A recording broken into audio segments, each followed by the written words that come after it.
Right now, someone is texting you, asking for a favor. And even though you're exhausted, overwhelmed, and behind on your own life, you're about to say yes. Want to know why?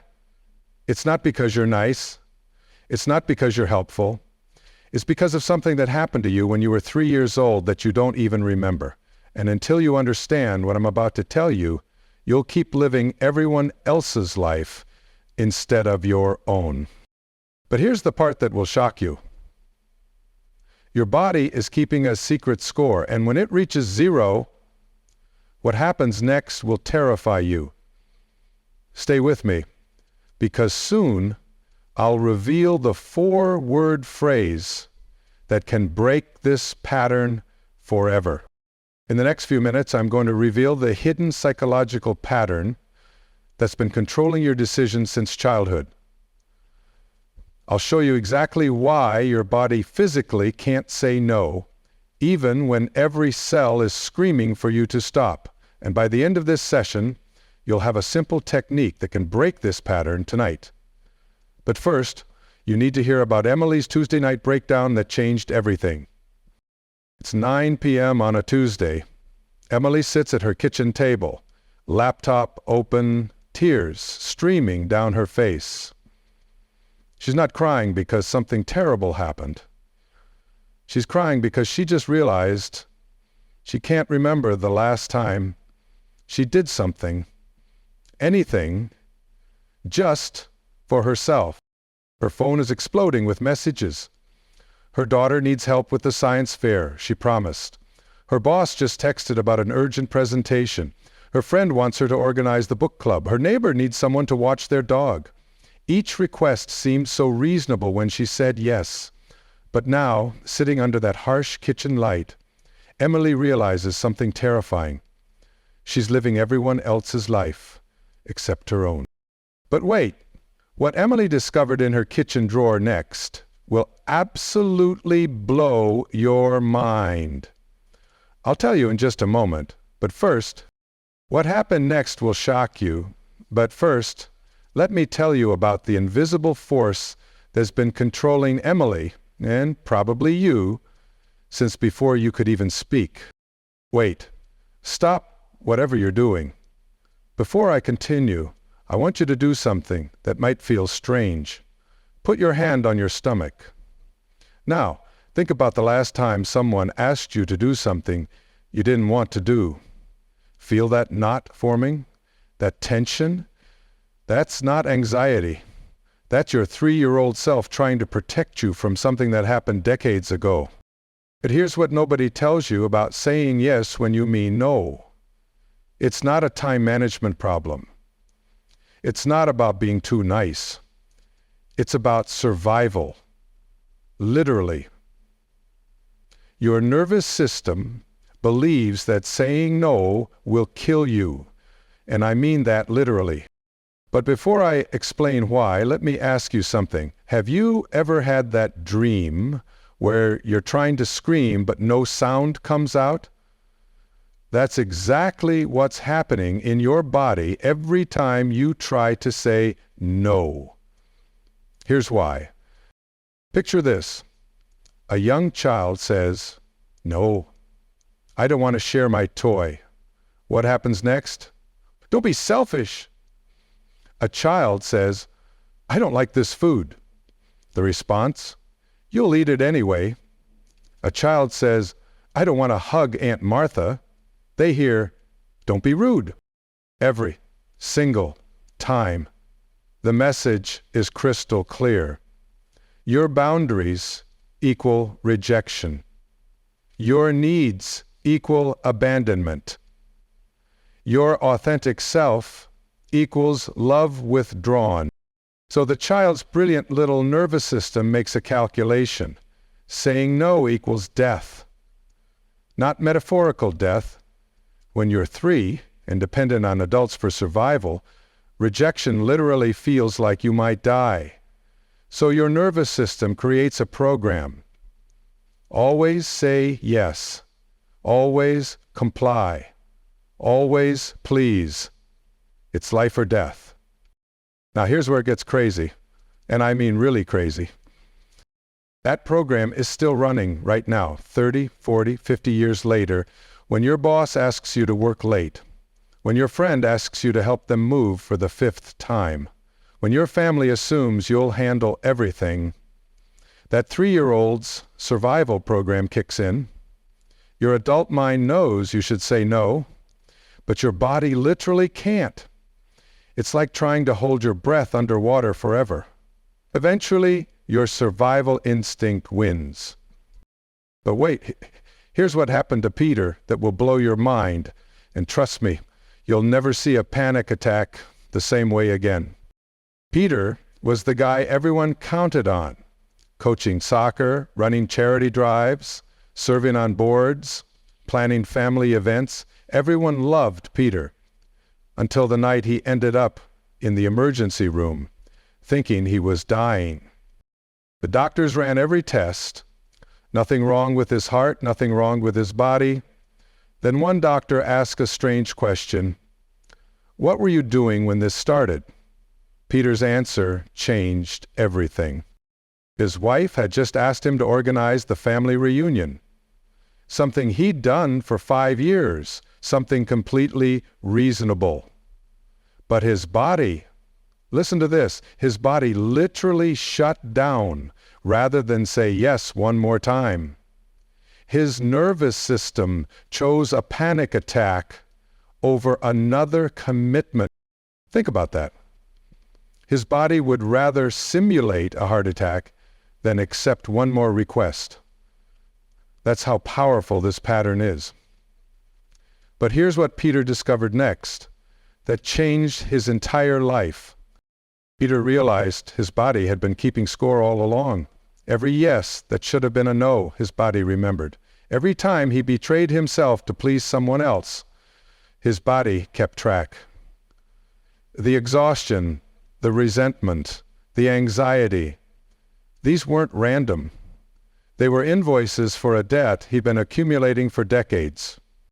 But here's something I haven't told you yet, and this is where it gets really weird.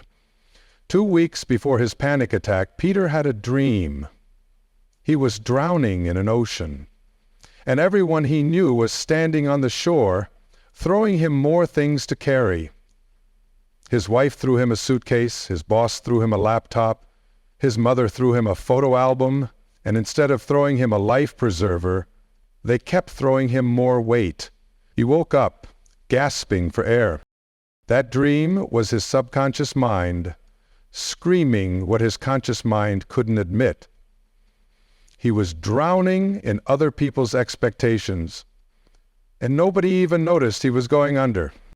But here's the strangest part. The same night Peter had that dream, 3 other people in his life had nightmares. His wife dreamed he disappeared. His mother dreamed he stopped answering his phone. His best friend dreamed Peter became a stranger. Their subconscious minds knew what was happening before anyone consciously admitted it. So Peter did something radical. He started saying no. And what happened next? Nobody expected, especially not Peter. He thought he'd lose everything. His friends, his respect, his relationships. But here's the twist. The people who truly loved him were relieved. His wife had been watching him slowly disappear into everyone else's expectations. She told him later, "I felt like I was married to everyone except you." His kids were proud to see their dad finally standing up for himself. His real friends, they respected him more, not less. But some people got angry, really angry.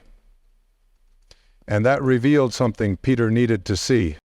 Some relationships in your life exist only because you can't say no. Read that again. Some people are connected to your compliance, not to you. When you start setting boundaries, these people reveal themselves immediately. They guilt you, they shame you, they tell you you're selfish. Let me tell you about Peter's sister. And this is where it gets really dark. When he told her he couldn't plan her wedding anymore, she didn't speak to him for 3 months. She sent him texts calling him selfish, unreliable, not a real brother. She recruited other family members to pressure him. She even told him their dead father would be disappointed in him. But Peter noticed something interesting. In all her angry messages, she never once asked if he was okay. Never asked why he was in the emergency room. Never wondered what had driven him to this point. She was only angry about losing her wedding planner, not concerned about losing her brother. But here's the part that will give you chills. 6 months later, Peter's sister had her own panic attack. Why? Because without Peter to dump on, she had to face her own inability to say no. The pattern had jumped to the next available host. That's when Peter understood the most painful truth about people-pleasing. Some people don't love you, they love what you do for them. And the only way to find out which is to stop doing and see who stays. Now remember Emily crying at her kitchen table? Here's what I didn't tell you. In her kitchen drawer, she found a list she'd written 10 years earlier. Things I want to do before I die. She didn't recognize her own handwriting. She didn't remember half the dreams on that list. Travel to Italy, learn guitar, write a book, start a garden. Not a single item had been checked off. Not one. She realized she'd been so busy living everyone else's dreams that she'd let her own die. And that's when Emily made a decision that would shock everyone who knew her. But they're not angry because you're doing something wrong. They're angry because their free ride is over. And that's when you realize the most shocking truth of all. Every time you say yes when you mean no, you're not being loving, you're lying. You're teaching people that your needs don't matter. You're modeling dysfunction for your children. You're contributing to a world where authenticity is punished and manipulation is rewarded. Now, let me share something that will change how you see this forever. Something scientists just discovered that nobody's talking about. Researchers did a study where they monitored people's stress hormones throughout the day. They found something shocking. People's cortisol levels, that's your stress hormone, spiked higher when saying yes to something they didn't want to do than when having an actual confrontation. But here's the part that made researchers gasp. They scanned people's brains while they were saying yes against their will. The same part of the brain that activates during physical pain lit up like a Christmas tree. Your brain literally cannot tell the difference between betraying yourself and being physically hurt. Think about that. Your body finds it more stressful to lie and say yes than to tell the truth and risk conflict. Your body is literally poisoning itself to avoid disappointing others. Here's another mind-blowing fact. They tracked the same people over 5 years. The ones who couldn't say no were 3 times more likely to develop chronic illnesses, 4 times more likely to experience burnout, and 5 times more likely to report feeling like their life wasn't their own. But the scariest finding? Their telomeres. Those are the protective caps on your DNA that determine how long you live, were shortening at twice the normal rate. Your inability to say no isn't just making you tired, it's literally aging you faster, 1 yes at a time. But here's the technique that can change everything, starting tonight. And I promise you, this is the exact method that saved Peter's life. Before I show you this, remember, this only works if you actually do it. And 90% of people won't. Will you be in the 10% who actually change their life? Let's find out. When someone asks you for something, before you answer, take 3 deep breaths. Not 1, not 2, 3. On the 3rd breath, put your hand on your chest and ask, what does my body want to say? Your first feeling, before your mind starts analyzing, that's your truth. If you feel expansion, lightness, energy, that's a real yes. If you feel contraction, heaviness, dread, that's a no, trying to protect you. But here's the magic phrase that changes everything. Let me check my schedule and get back to you. This buys you time to honor what your body told you. Now, I know what you're thinking, but Wayne, what if it's my boss? What if it's urgent? What if they get mad? Let me tell you about Maria, and this story will change everything you think you know about workplace boundaries. She worked at a company where saying no wasn't just discouraged, it seemed impossible. Her boss would dump projects on her desk at 4:45 p.m., expecting them done by morning.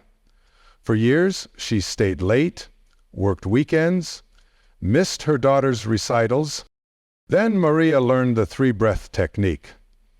The next time her boss tried the 4:45 p.m. ambush, she took her 3 breaths and said, I want to give this the attention it deserves. Let me check my current priorities and get back to you in 30 minutes about the best way to handle this. Her boss was shocked. But here's what happened next. Maria came back with a proposal. I can do this by tomorrow if we delay the Johnson report, or I can have it to you by Wednesday with both projects done well. Which would you prefer? For the first time in 5 years, her boss actually thought about priorities instead of just dumping. He chose Wednesday. Maria left at 5:30 p.m. and made it to her daughter's recital. But here's the crazy part. Within 6 months, Maria got promoted. Why? Because her boss finally saw her as a strategic thinker, not just a yes machine. But here's the key.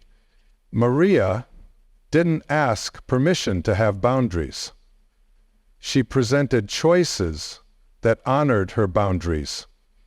She didn't say, I can't. She said, here's how I can. Let me give you the exact scripts that work every time. For friends, I'd love to help, but I've committed to some personal priorities this week. Can I suggest someone else who might be available? For a family, I care about this and want to be helpful. Right now, I'm not able to take this on, but let's brainstorm other solutions together.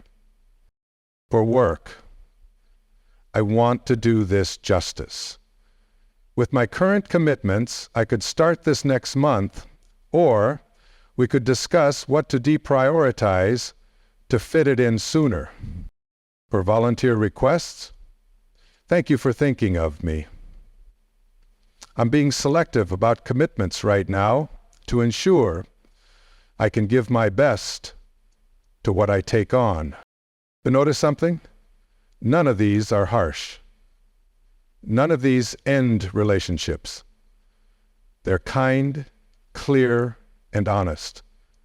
They honor both your needs and the relationship. Here's my challenge to you, and this is where most people fail. For the next 24 hours, don't say yes to anything immediately.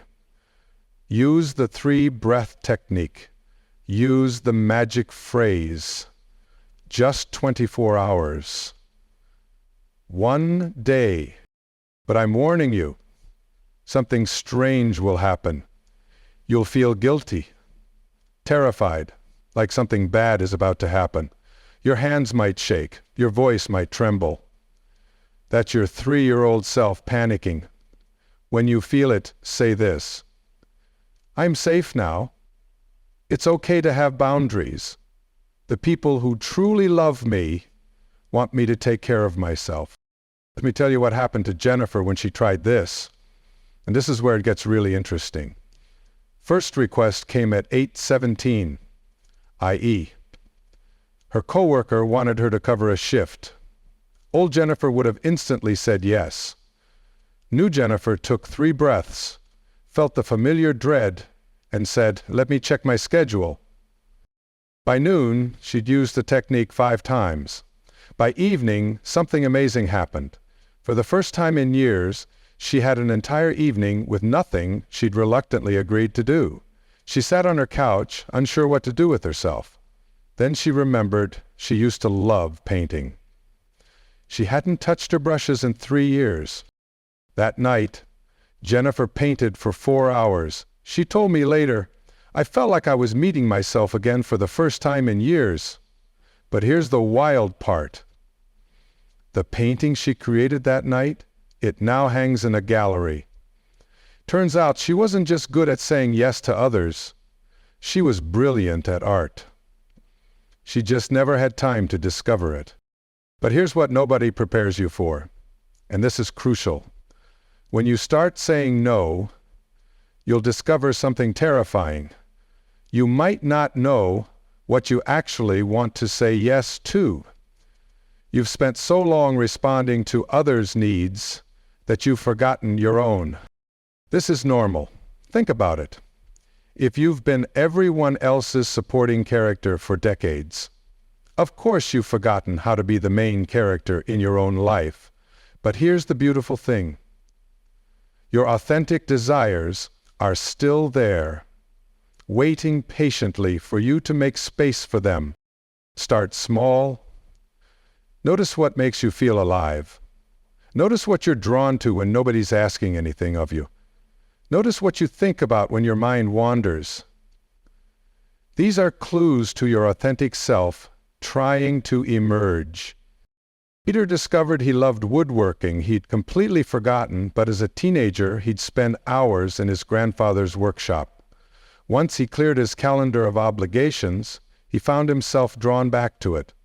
Now he spends his Saturdays creating furniture instead of managing everyone else's lives.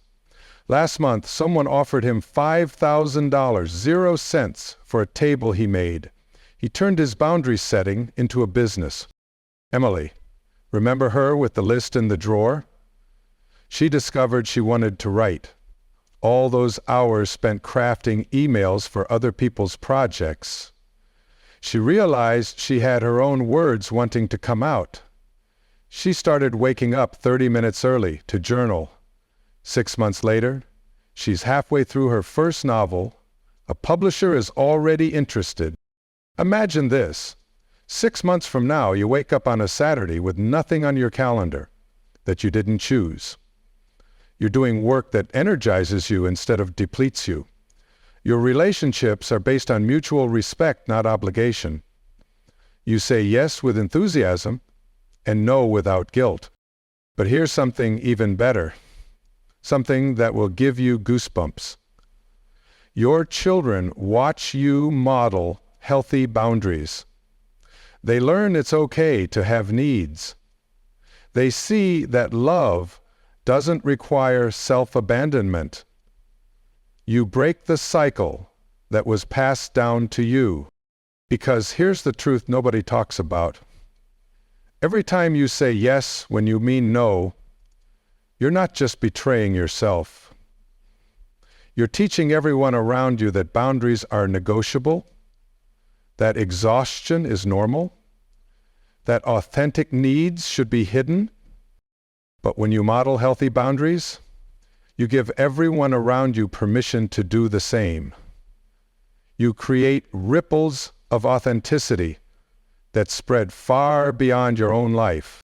This isn't a fantasy.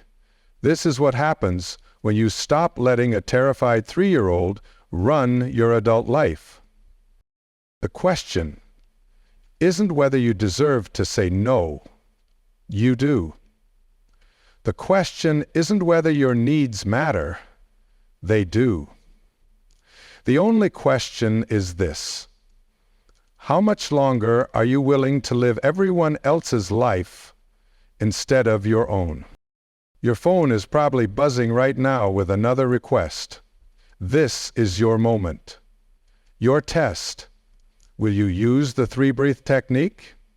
Will you honor what your body tells you?